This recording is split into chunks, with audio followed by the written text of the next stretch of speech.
Assalamu alaikum.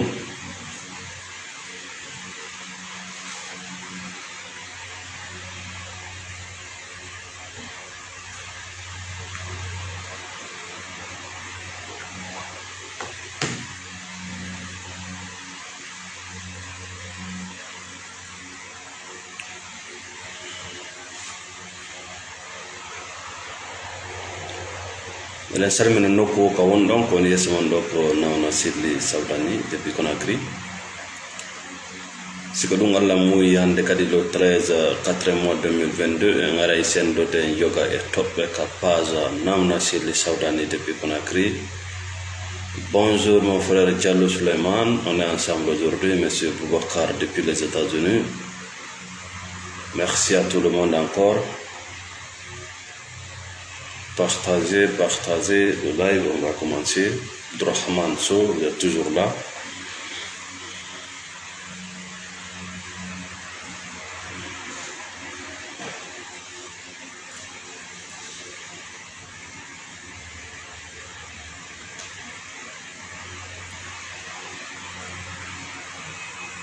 Merci, bonjour monsieur Pokarbari, merci pour le soutien.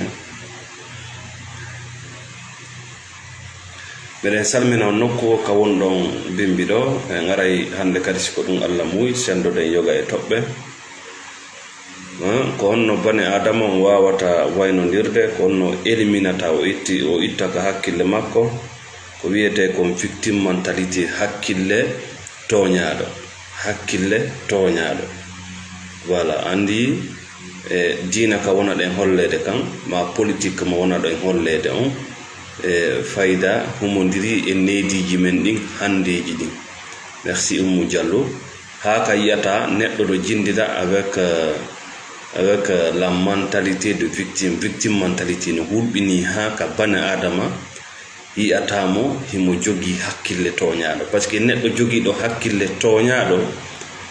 ko neɗɗo sa wattani yila e makko no wodi piiji ɗi o famal e nder gurdanda. Go o anda ko tagira fimo, c'est que o anda hay Allah taguɗo mo. Kala neɗɗo jogiɗo victime mentalité, hakkille toñede, go o anda ko fi honɗum o tagira, o anda fes, o anda kadi ko honɗum o gaynata. Ɗaɗi ko piiji ɗiɗi hawti ɗo. O anda mission makko on ka hoore leydi ɗo, o anda kadi potentiel makko, o anda ko fi honɗum Allah tagiri ɗum. Ko ɗum woni jogitagol hakkille toñaɗo. Par ce que o sanzidiri aduna o ƴetti akira on o addi ka aduna, o ƴetti aduna on o addi ka akira, o sanzidiri aduna on. Andi akira on ko Darussalam, a andi akira on peese ɗen ton nonnundi, andi akira on bomɓe no feere, moƴƴuɓe no feere. C'est-à-dire gandal ngal o jonnangal ma diina ka o faami kan sanzanimo aduna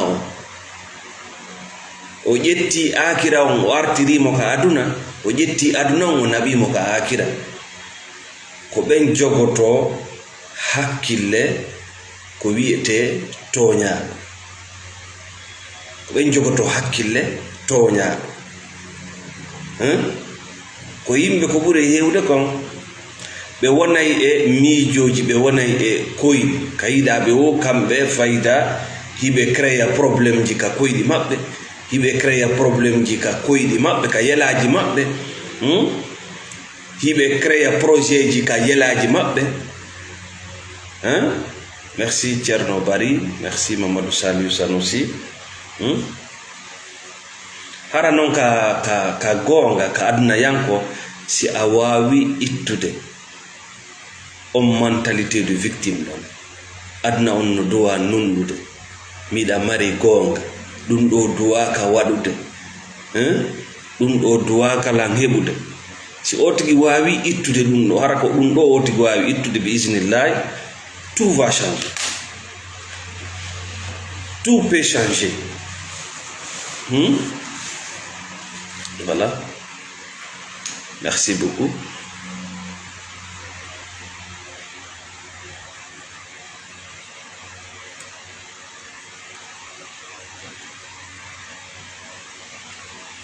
Isaga Bari, Thierno Bari, merci.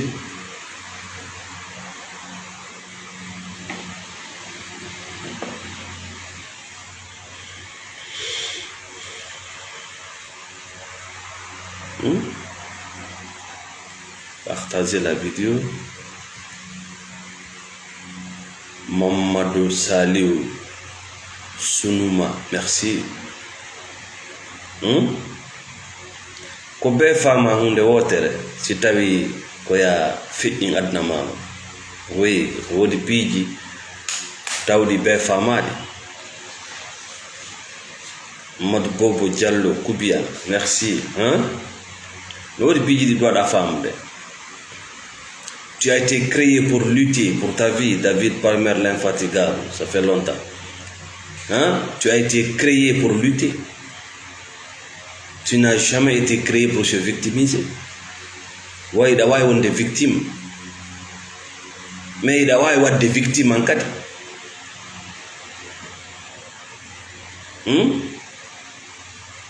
Atagira kafi yardo e wulli tagol. Yimɓe ɓe wona Allah koye Allah wullitete. Yimɓe ɓe non wona Allah. Modi ma wona Allah, lando ma wona o Allah. Wonno ma toñude on wona Allah. Allah ala ga. Allah na bani Adam. Tu as été créé pour lutter pour ta vie. Ronkugol andugol ko tagiraɗa ko fiya waɗu hare ma nde heɓa no wurira ko ɗum addi goɗɗo heɓu mentalité de victime. Sikkugol kañum no toña. Andi sa sikkiɗa toña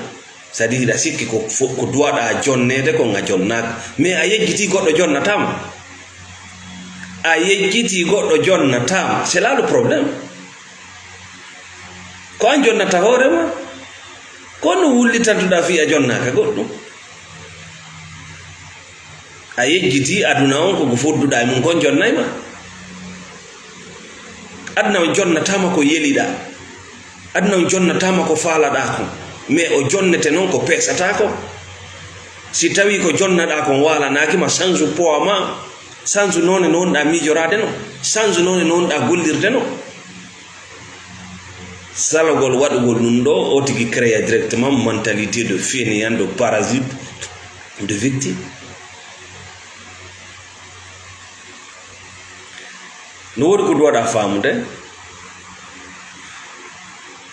goto yiɗatama wano miijorɗano ta habbo ɗum. Wota habbo goɗɗo yiɗete exactement no miijorɗano.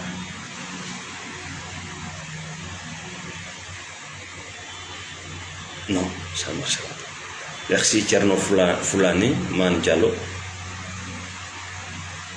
Goto yiɗatama. No one is going to love you exactly like you imagine. Hay goto. Taɗaɓɓo ɗum ko yela. C'est des illusions. Goto yiɗatama exactement tigiri no miijorɗano. Parce que ko addi ya miijo goɗɗo go no ɗowama yiɗude parce que a yiɗa hoore ma. Ko embere ko yiɗuɗa hoore ma kon ko embere ɗum kaptata e gurdam yimɓe ɓe. So ardi e dongal ka frontiére ko embere poids dongal mangal de douane landotoma mbuɗi. So ardi e dongal e frontiére si a yehi concert ma kala ka yawɗa biye ngu yoɓuɗa kon ko poids ma on nden jullere jonneteɗa. Donc yaltu e koyɗi.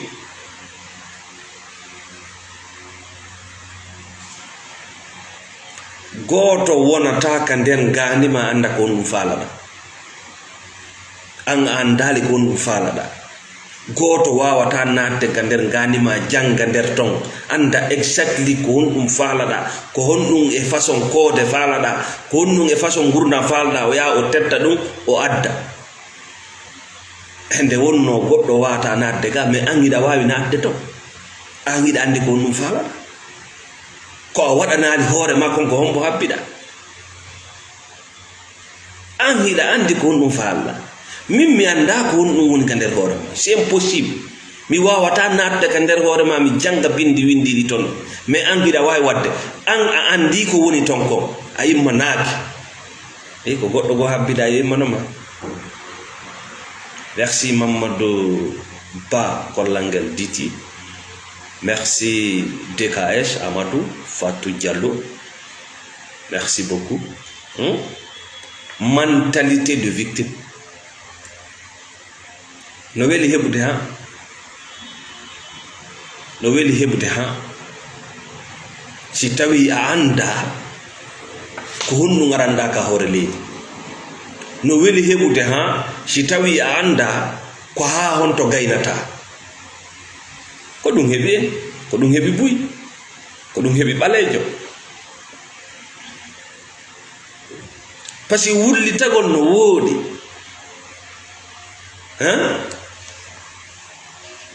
no woodi addi ala na hunde wonɗa wadde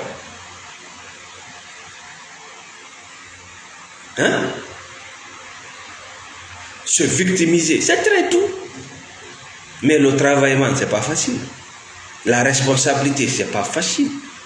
L'assumer, c'est pas facile.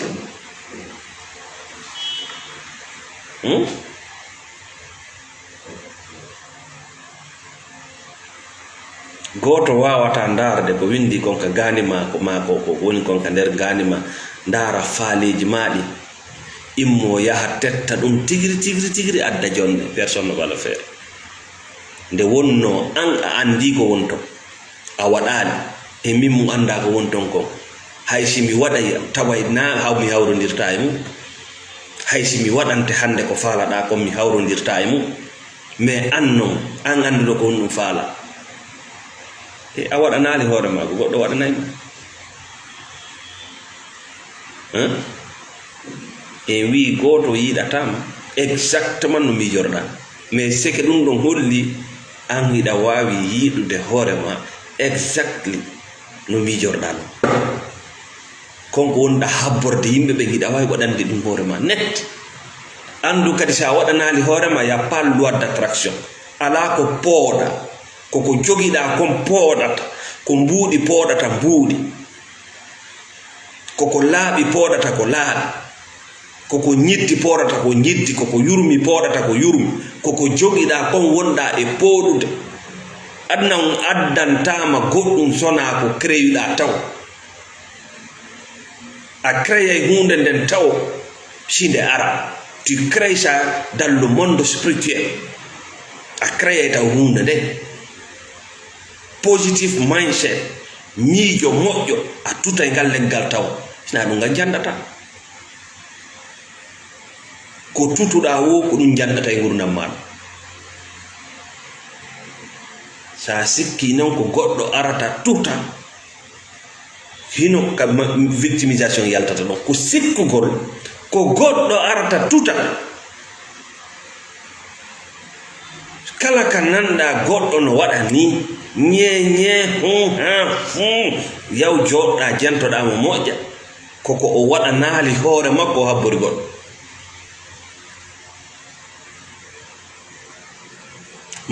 manto koko mi woni mi haalana ko goɗɗo o habbi si yaltali ka kanko o faala ɗon o fuɗɗo kisan o fuɗɗo toxicité makko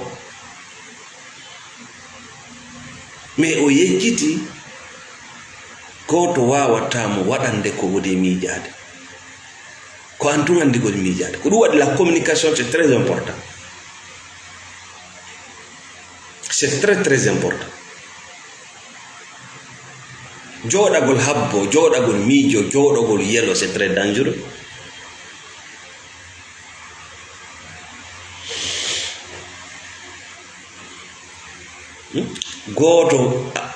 Goto a finata bimbi tawa goɗɗo no dari ka dambugal ma ye on gayni jangude jakka on hendi ke diplôme no ɗo aduna o jamais a yaltata bimbi yimɓe ɓe yalta mo ari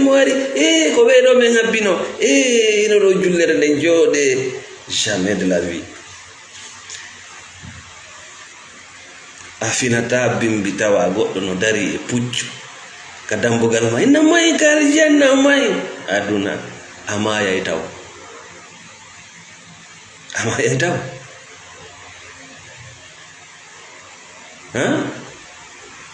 woye ɓe heɓi diplôme woye ɓe naati leyɗe porto woye ɓe naati no ɗo golle ɗe ɗum ala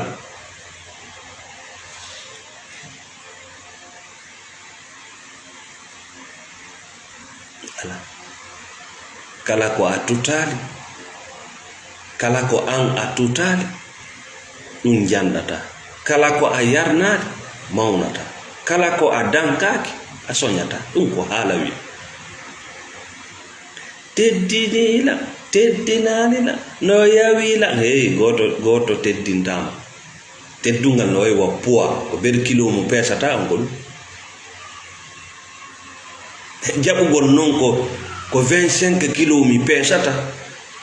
ange docteur Diong on famodira sa jaɓali ko 25 kilo pesata a ardi e peese an tigiri a yeeyi a waɗi peese penale a ari a holli docteur Diong a jaɓali docteur Diong peese comprimé je ɗe jonna e maɗen ɗe warete par ce que ɗe ɓurma dose goɗɗo jaɓay sisance goɗɗo jaɓay réalité on d'abord pour changer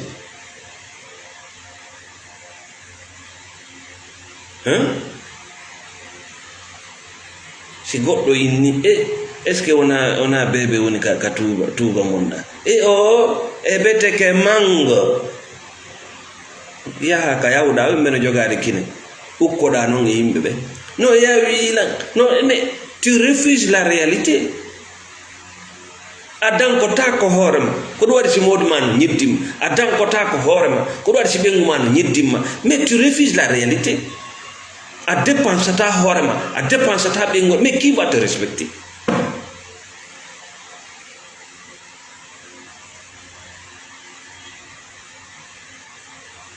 teddungal no way wo poids koko pesata kon so addiɗo joni bagage avion on pes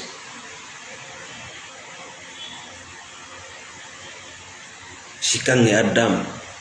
jande addama kun kala e poids mum e prix mum e si jandini no inni o komi kange si hewtama ka sunnugol andoto kange ɗen kadi tayata ɗon ko degré molanaɗo tayinta kange jandi noon degré seeɗa yoni donc si on fottoyi ka jarrabuyi ka yiide andoto siko a kange merci Mokhtar merci Amadou merci Malal Fafaya donc ɗum ɗo holli solution on fof ay waɗan hoorema ko habborɗa yimɓe ɓen ko waɗan hoorema oui waɗan hoorema hino newi ka goɗɗo immo e nder suudu huɓɓina torso immo e nder niwre ma huɓɓina bougie ma mema yalta ka nder suudu no newi kono ayi jooɗagol e nder niwre on tan on énergie mo ƴettata faabeɗa niwre nden ko on énergie hatto jinɗa mum immoɗa ɗaɓɓita almeti on huɓɓina bougie ma huɓɓina torso maɗum ma immoɗa ɗibba contact on so tawi courant no woodi si tawi ɗin ɗo fof ala mema minen min memayno fuuta min yalta min ganda no gonno ay courant ko ya memo kiɗa mari doole ɗen mema yalta yaha ka yaasi na ɗum ɗon niwre nde woɓɓe kadi no waɗi pere pimpi kawtalje maɓɓe har jooɗo niwre nde jokkuɗon e jantagol mo kala ko wonɗa e jantade finalement a wonay hunde nde si goɗɗo ko toxique a yiimo innimo ko o toxique heyi ko an woni probléme kono wonɗa yiirde aduna on noon ko perception ma on koko wonɗa firude kon yimɓe haala ƴetta ɗum rondoɗa fira ɗum firuji ko patima firayno siɗa sikkiti ko goɗɗo yewti hadi yaha yiida e makko ene acci hakke a wiila hunde kaare ko ɗum ɗo mi miiji laɓɓinanin ɗum il faut communiquer goɗɗo no yewtude de goɗɗo e téléphone programme ji maɓɓe privé toi tu prends ça ko parce que ko négativité wonema négatif koko ekkitida non ida wawi kadi ekkitade positivité bimbi o bimbi kono ekkitortoɗa positivité bimbi o bimbi ko ɓurɗa añude ko mo ɓurɗa añude on ko a yiɗa nande kon ettoɗa e nder ɗum ɗon yiya haysi ko 1% moƴƴere ça commence là ko habborɗa yimɓe ɓen kon ettoɗa bimbi fuɗɗoɗa bimu gootu kon ɗum habborɗa yimɓe ɓen koye ɓe teddine probléme ma on fof hakkude ma yimɓe ɓen yimɓe miɗa aña mi teddinaka voilà min nawna selli sawdani mi wima ka thérapie fuɗɗo gootu bimbi fuɗɗor taw ƴettugol ngal ɗengal ma itta e programme ji yimɓe ɓe no gasa hara probléme on ko ɗon woni terto téléphone ji yimɓe ɓe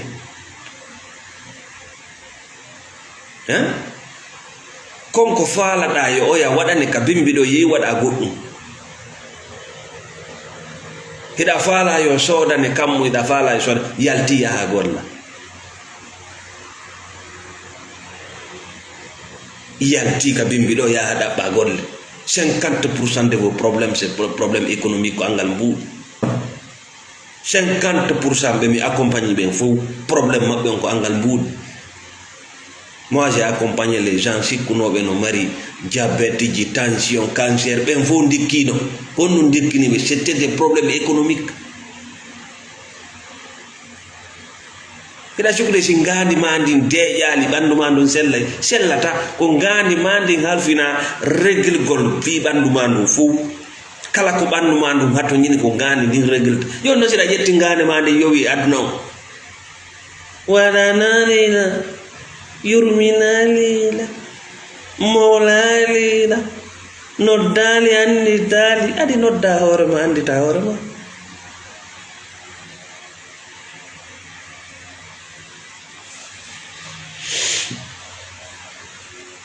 en heɓama e jamanu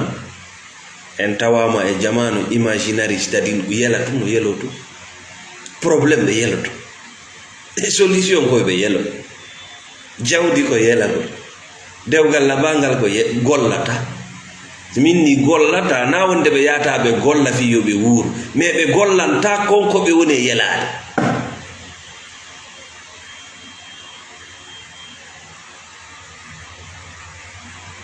hiɗa yeli teddungal haɗi gollana teddungal acci yurnagol téléphone ji yimɓe hanno wiide teddungal ko goɗɗo arata jonne non c'est un poids acci yurnagol téléphone ji yimɓe acci ukko hunduko ma e haalaji yimɓe acci jokkugol ko jokka ñaami ko laaɓi watti ko laaɓi yehi ka noddaɗa salo yawgol ka noddaka tuma kala wonɗa disponible a tumuma goɗɗo teddintama noddaɗa hiɗa ɗon a noddaka hiɗa ɗon landaɗa hiɗa ton a landaka hiɗa ton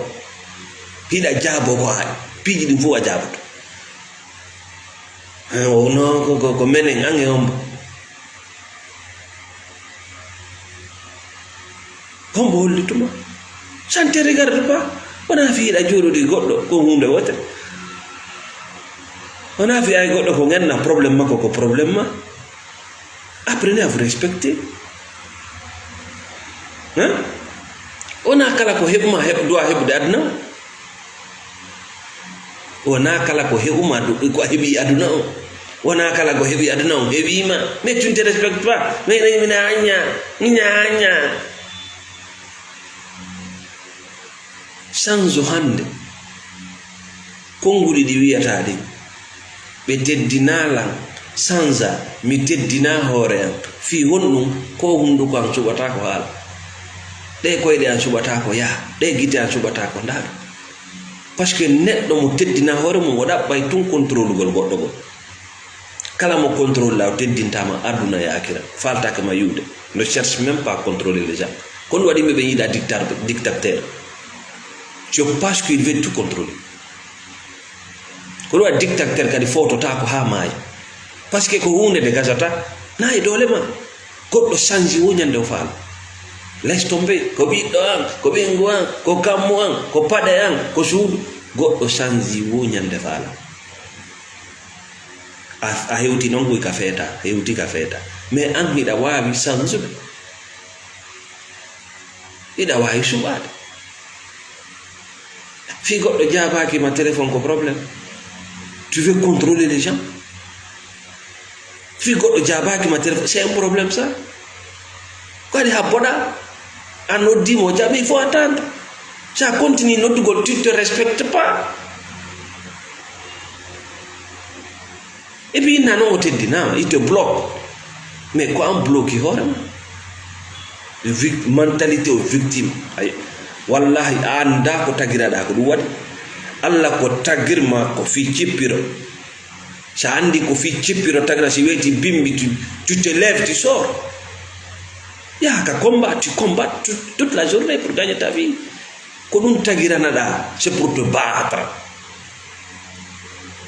You have to fight for your life, my dear. Atagiraka fiya woma wultoda e hoore mum ɓe wonɗa fottude ɓe wonaɓe allah e wultoɗa e maɓɓe fiyon contacté nawna celle thérapie tawi gurdam maɗa hoore gara o majji min mi innima rien n'est perdu contact nawna celle kono wonɗa yirde adna won noon tuuni tu dois changer ça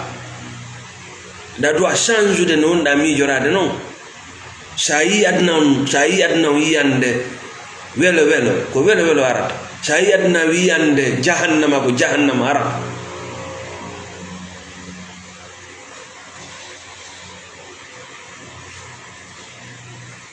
ara non ɗum merci Bachir Aliou Dialasso ara non ɗum ko ya andu ko fi honɗum allah adduma ɗo est ce que ɗa andi kaka aljanna wonnoɗa tu étais au paradis aljanna on ça veut dire deux choses aljanna on ici ça veut dire deux choses tu étais dans le monde spirituel non physique ɗum kadi ko aljanna ɓandu musa tama hoore musa tama ala facture yoɓeteɗo tu étais en forme spirituelle ma aljanna mo yewteteɗen fimum on ka adam e hawa wonno ɗon il y a pas de travail golle ala dépense ala mais ko honɗum waɗi allah ittuma ton ma ko honɗum waɗi allah itti soro ma ton addimo ɗo imo andi ko addimo soro ma kañum no anduno ko addimo sobat ko ɗum waɗi kulloy koye sa daari koye a jangay ngayurdin no andi si weeti inde duwa dogude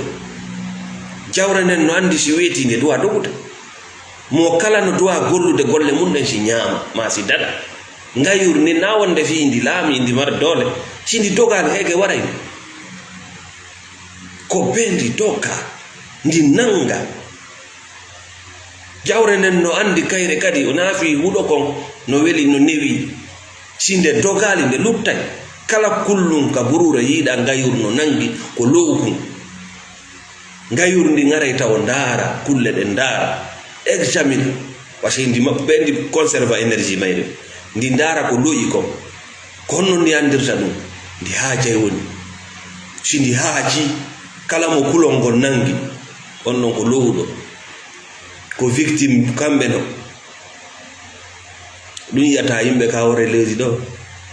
hakke ko tawi ɓe nawni o victimisation wonɗo ɓe sa'ude on kamɓe ɓe sikkude on naatoya yiite sabu ma adina photocopie wonɗo ɓe sa'ude on ɓe sikka haɓe hoolo on naatoya yiite sabu maɓɓe sa yi ɗum goɗɗo wallumo ko ɗaniɗo par ce que kanko imo ka nder yiite o anda hiiɗa ka nder yiite o yano ka aljanna aduna hiiɗa waɗi ka hakkille ma o naatoya yiite sabu ma an hiɗa andi ko jele wonɗa toñude hiɗa andi ko ñuuƴi jeɗu wonɗa warde e nder ñalla hiɗa andi ko ñuuƴi jeɗu wonɗa yibbude ndiyam wulɗan ñam hiɗa andi ko jelo wonɗa fenude e hoore mum hiɗa andi ko jelo wonɗa ñowde hiɗa andi han sa daɗi diina photocopie sikkugol kañum mbayno toñede wonɗo toñude ɗum on yahay joni yiite jahannam an non giɗa e magge mi yaafaki mi yaafataka mi yaya onga yaafaki comme landima ya yaafata yaha tawa Allah winna ndara nelan ndu ɓanduɗo si tawi wonano an ami dammol ni ɓasis ko dammol nawro mo to mo gollata kaka yiite yaata a gollitirali ko jotnaɗa ko you have to fight innano ko nunɗa ko ɗum ka yiiɗaɓe o mi nattoña mi mari gonga ko yiiɗaɓe o hay siɗon jewtude taway ko gonga kan won ɗaɓɓude a yiiɗa momo ɗaɓɓa gonga sa yi ɓiɗɗo ma ka yiiɗa momo ɗaɓɓa gonga reno e makko ɓay ɓe sa'aymo ɓe adina ɓe sa'ita na gonga ɗaɓɓata ndaro réalité on circonstance on il faut s'adapter c'est tout on gara wi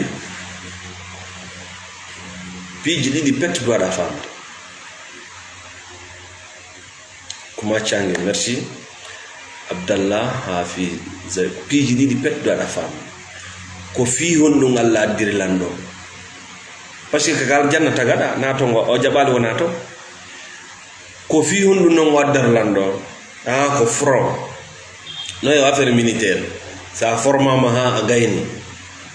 fodde hiɗon ka kan iɗon hodde ka cuuɗi c'est le paradis mais iɗa andi noon ko formiraɗa na wonugol ka kan yaha ka cuuɗi c'est pour aller au front e sa yehi noon ka front a sikki kaka kan wonɗa kaka suudu wonɗa kon ɗum waɗata mentalité de victime e ɓe ɗum mbi frontiére wonano saria on wi ɗum o frontiére ko ɗon wonta haɓe ukke kural parce que anda ko adduma ka front tu ne sais pas pourquoi tu es là a anda kadi ko gaynata ara dara ka front oui traité international droit de l'homme ɓe inni ila ɗo heɓi ɗo ko menen jeeyi ɗo ila ɗo heɓi ɗo on numbi ɗo waɗete kansan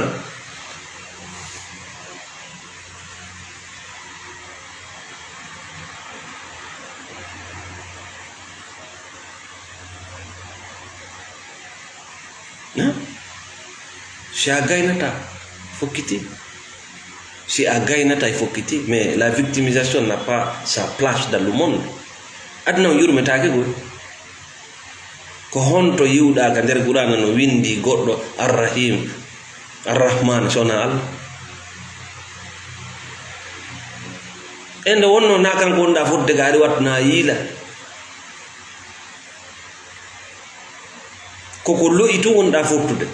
donc sa tiiɗi kañum kadi lo'ay kala ko wonɗa fottude mum no lo'i kala bana adama no lo'i à ce point faible ko ɗum waɗi il se bat pour te protéger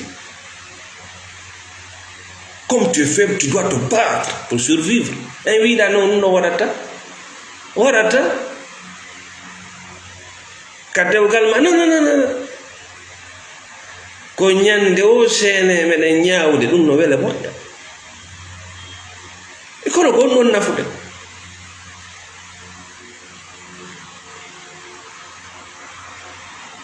goɗɗo tooña nde wootere ƴettu action non akira weloyta cikka o sumoya e sabu ma goɗɗo goo kadi ara e adine cikka kadi on sumoya e ɓam goɗɗo goo kadi ara adine maayon yawon akira hiyoyaɓe aljanna inna mi faamaade ɓenna hi kanko o wuuruno e ato mayde o tuubuno annon a wuura a tuuba tu ne vivais pas tu as passé tout ton temps anda ko adduma aduna anda ko e front wonda a yaltata ɗo hiɗa wuuri hiɗa ɗaɓɓa tun kisal daɗal sécurité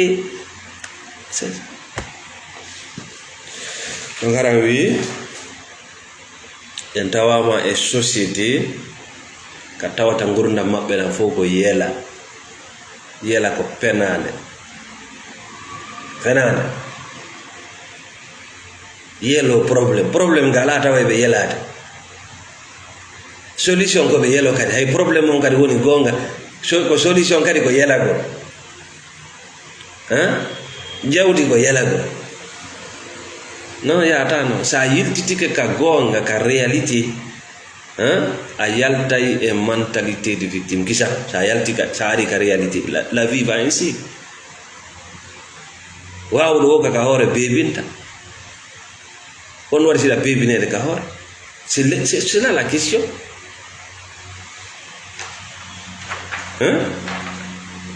o ya la bebinde c'est tout ko dum wala to ma ko bayda dari do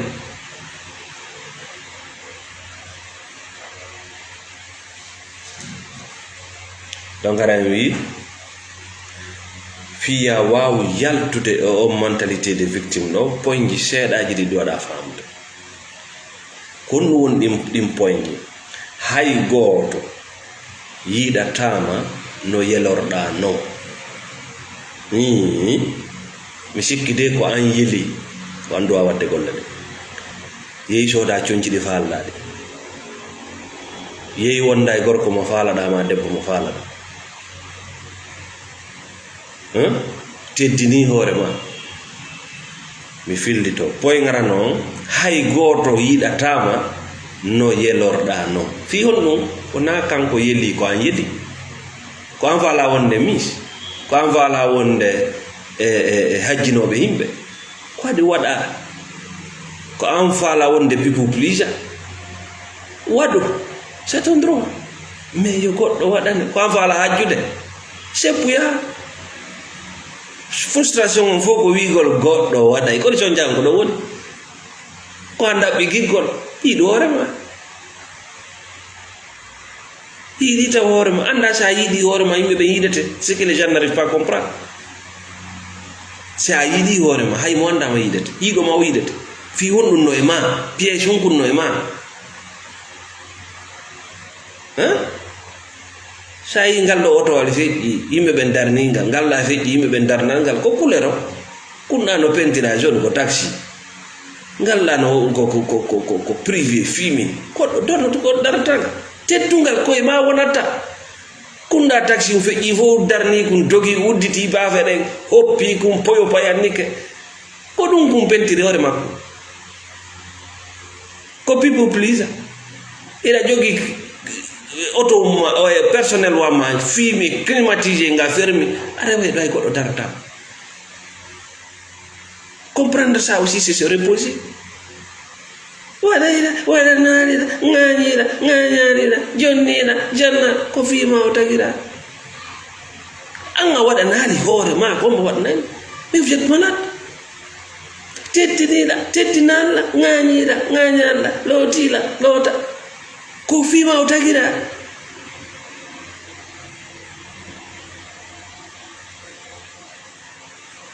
an ko ɗum nam waɗan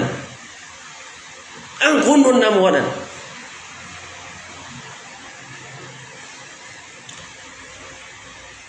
ɗimmum ɗum hay goto wawata andude ko ɗum wonɗa miijade chaque o waɗa miijo ma donc le mieux il faut communiquer si a communique bete si a yewti bete ko gasata ko wati wiyete gasata no gasa bete wona libre goto wawatama jogorade no miijorɗa noon haalan yimɓe ɓen si tawi ko a malaika wi yimɓe ɓen komi malaika e se ko a malaika min landotoma joni ha sakuji maro amen ɗin dadi ɗon min gandi hurgoji amen ɗin hewata tin e beteke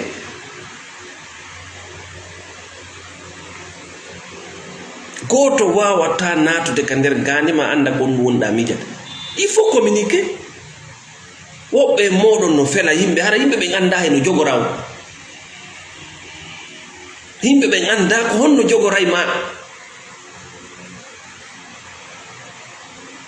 yaltu no duwa honɗum no duwa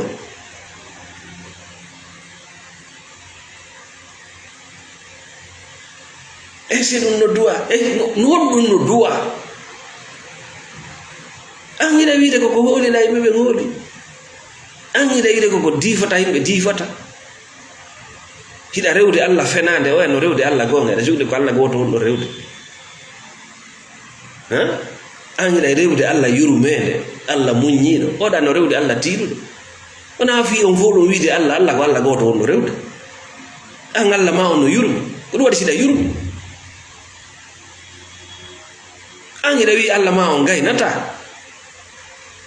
kanko wi Allah makko no gayna sabu mo gollude imo wuri an wi Allah ma on gaynta ida sali goltirde masiwi man tatabun no hay goto jabbota ko ma sa gayni jangude we le grand diplômé we ina do golle ben wobe gadi ko dum habbi sikka gaynay tun aduna on ara yujira ba mabbe baba sibe hippi mangi kufuni randi ko ngi kufuni firi ko a gaynali baba a gaynali ko den nyande bimbi den nyande non fuddoto da yide aduna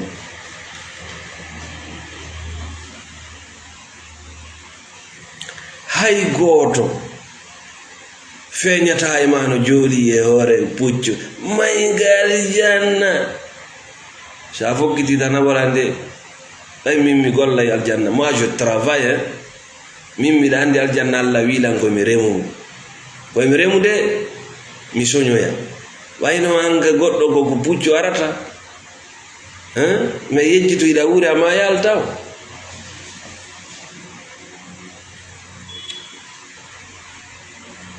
donc dum do ko wonno firi c'est très simple mes frères et sœurs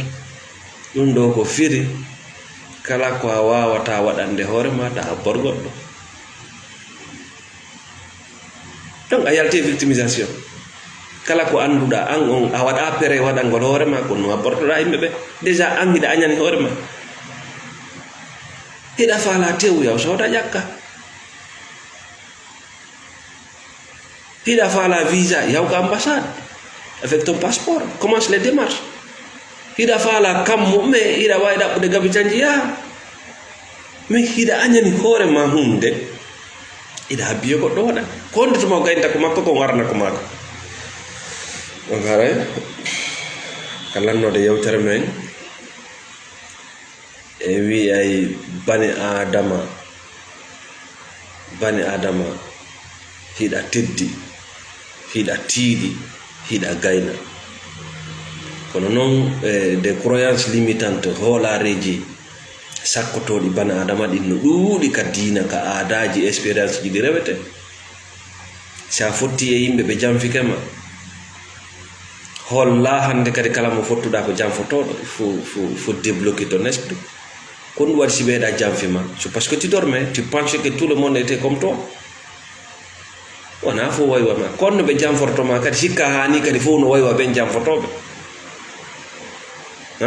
ida habida yimbe hande ce n'est pas la peine amon problème minni on adna on ko yande didi ko yande mojjere yande bonde sa yadna on yande mojjere haybe innuma goddo c'est un grand criminel ayi pi ngutu ngama ko taw ko no mojja ci ko 1%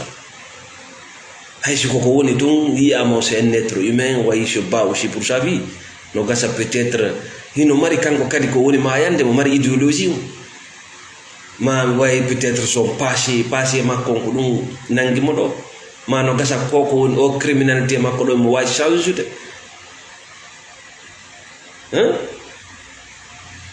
c'est toujours comme ça shayi adna wi yande mojjere hunde non de way wono de way yaltina mere ko mojji ko wadi ci portojo yaltini lekki e kosero o yaltini lekki e boddi o yaltini lekki e yaare enen gonno wawde sona jettugol leggal lubo wara parce que on voit tout négatif o yaltini lekki e beere nous on voit tout négatif riyata porto ben kambe hay koko wiyaton do non terroriste sibe nangi be jogiki ibe hato njine mabbe pourquoi pour des informations ibe hato njine mabbe wobbe mabbe wada be agent secret yenen do fayda ko nanga wara nanga jakka nanga ku gurnan kulle ko donc c'est victimisable quoi ça woni victime ida way wat no wulbi sa woni neɗɗo mentalité de victime ida way jogade sondu dibba do handu maya inna yurmina e woni kara da jogi don ida dibba don ida wajede colu nata ko nga suuduma soka ko libana ko maro sikka ida yurminde ko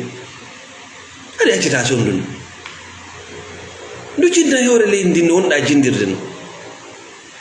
ha ida way fawtade do sappo e jatato nyaamobe sikka ida moƴƴi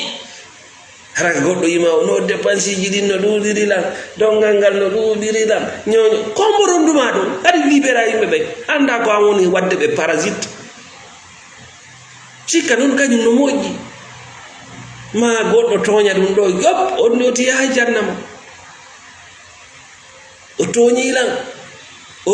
lan ka dewgal o toñi lan ka jawdi o yahay mi yafatak accu halande da tan accu ha waynodira kala an ko wonɗa toñude tuma waynodirɗa an ko wonɗa toñude kon si andi to ya noon fi goɗɗo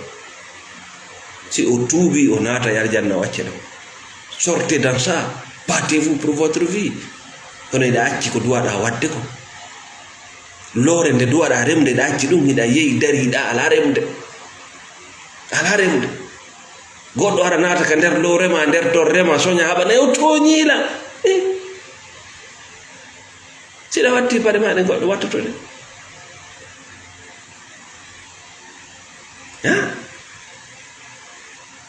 donc garay en wi ko lannode yewtere men ko piiji ɗiɗi duwaɗa andude ko fi honɗum mi addira ɗo e ko honɗum mi gaynata lanni a yalta victimisation kala ko heɓuma enna ok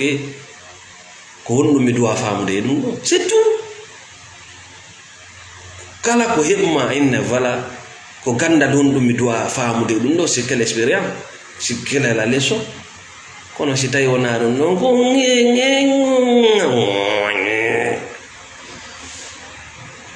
merci beaucoup Oumou Levis, merci Thierno Youssouf, merci à tout le monde. Meɗen salmina nokku ko wonɗon Sidi Sall, merci. Meɗen salmina kala wonɓe sponsor de o page ɗo wontiran ɓen États-Unis, wontiran ɓen Angola, Dansoko Mamadou Siré depuis l'Angola, Pa Mamad New York City, Djenab Chedi Boubacar depuis les États-Unis, France, Monsieur Chaliou, la Belgique, Madame Fatou Mata Balde di Fatou. Merci Malal Fafaya, merci Wong le Serima, meɗen salmina on foppet moɗon nokku ka wonɗo adna on Mariama Sow, merci. Kala client amen ɓe men woni accompagnude nder adna on nokku ka wonɗon e nder adna on depuis la France, Madame Kadiatou, meɗen salmina on, meɗen salmina Hadja Doumbouya depuis les États-Unis. Kala client amen ɓe men woni accompagnude ore leydi Allah ni meɗen tori Allah subhanahu wa ta'ala yo Allah newinan on hettugol hoore mo kala wonno ɗaɓɓude kaydi meɗen tori Allah subhanahu wa ta'ala Allah newinan mo fi kaydi makko kala marɗo nawnare yo Allah hawrindimo e lekki makko kala faalaɗo artude ka leydi ɗo yo Allah newinan mo e hoore jam. Merci à tout le monde.